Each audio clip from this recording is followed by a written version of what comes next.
Good evening, everyone. Mike with Woods, Water, and Wisdom, bringing you another video here.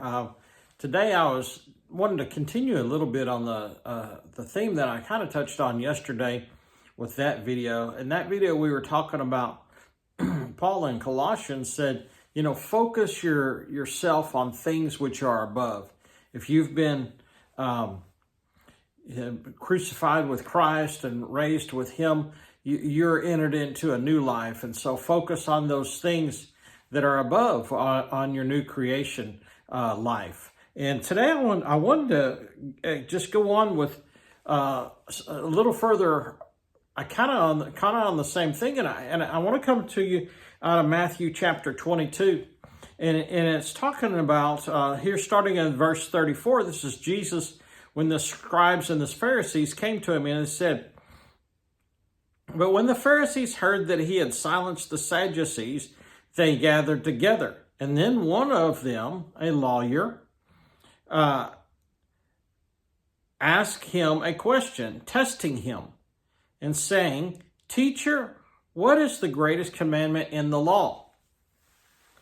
And Jesus said to him, 'You shall love the Lord your God with all your heart, with all your soul, and with all your mind.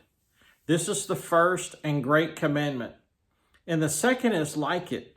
You shall love your neighbor as yourself. On these two commandments hang all the law and prophets.'" And they were astonished. He silenced them with that. And so the interesting thing is, they came to him and they're trying to test him and trick him. They were trying to entrap him. And he said to them, they asked him, "What's the greatest commandment?" And Jesus said to them, "You shall love the Lord your God with all your heart, with all your soul, and with all your mind." And so thinking about what we were talking about yesterday, setting your mind on those things which are above, putting your focus and your attention on those things which are above. The interesting thing about this here, he says, you shall love the Lord your God with all your mind, with all your heart, with all your soul, and with all your mind. And so he's talking about you shall love the Lord your God. The interesting thing is he didn't say you shall serve the Lord your God with all your heart. He said you should love him. See, that's the thing with God. He's calling us into a love relationship. If you have a marriage without love, what is it? If all I do is serve my wife and there's no love there, those marriages break up all the time. All the time. There's people get divorced. What happened? We fell out of love. The love wasn't there anymore. You can have a good man. He can serve. He can go to work. He can work hard. He can provide. But the love isn't there. And it could end in divorce. God's saying right here, he didn't say serve me with all of your ability. He said love me. That's the thing with God. God is love, and it's a love relationship. And the interesting thing is he hides himself just enough, so that you have to pursue him a little bit.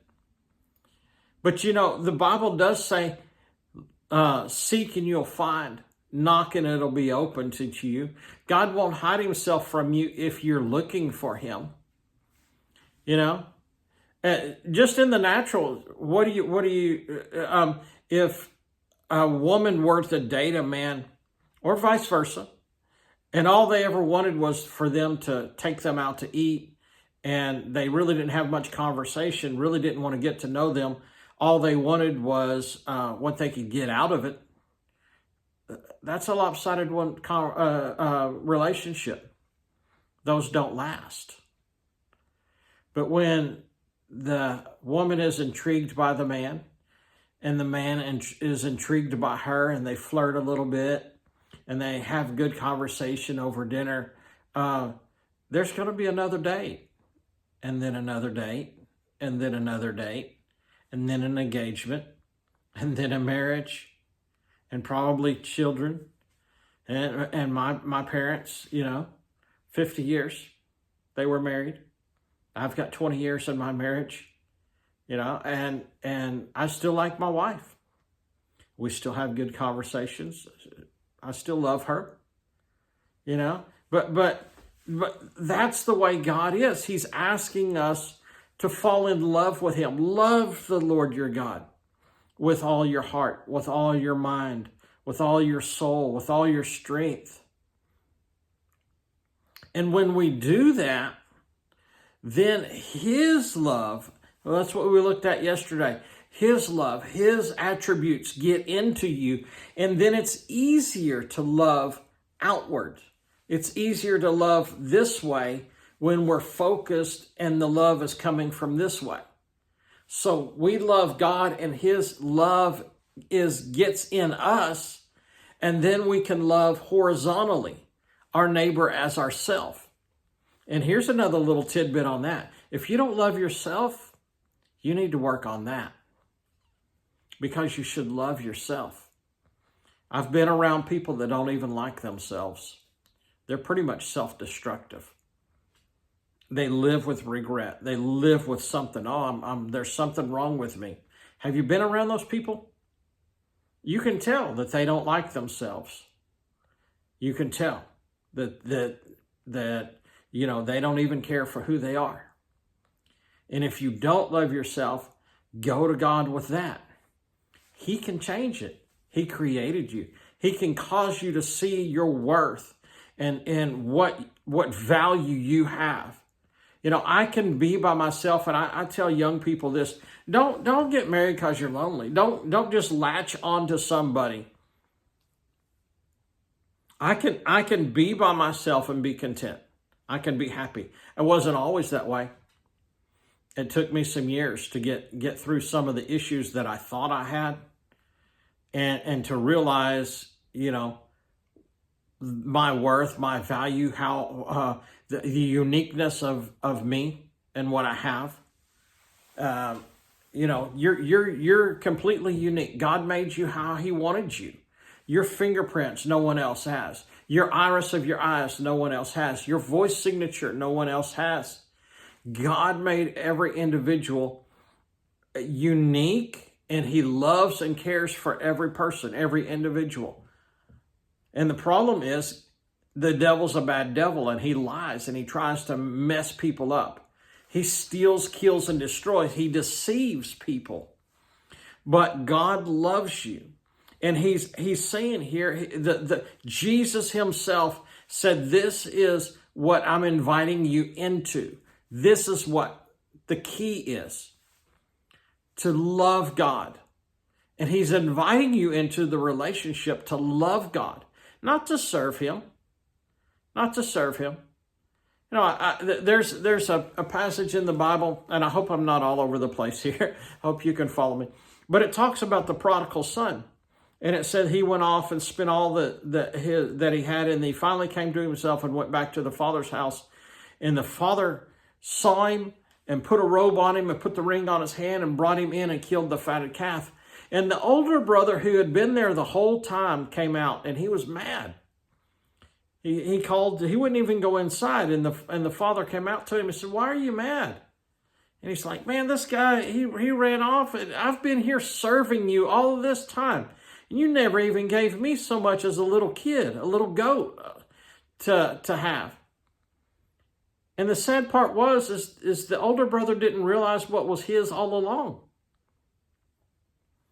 The father wasn't upset at the younger one. I mean, he was probably disappointed, but when he came back, he restored him as a son. And the older son didn't even realize what he had all along. He's there serving the father, and the father loved him the whole time. He didn't have to do anything to prove his love to the father. That's the way it is with us. God is saying, serve me, and not serve me, love me. Excuse me. The father is saying, love me. Don't just serve me. Don't just make it about do's and don'ts. That's religion. Religion's always about what we have to do to God.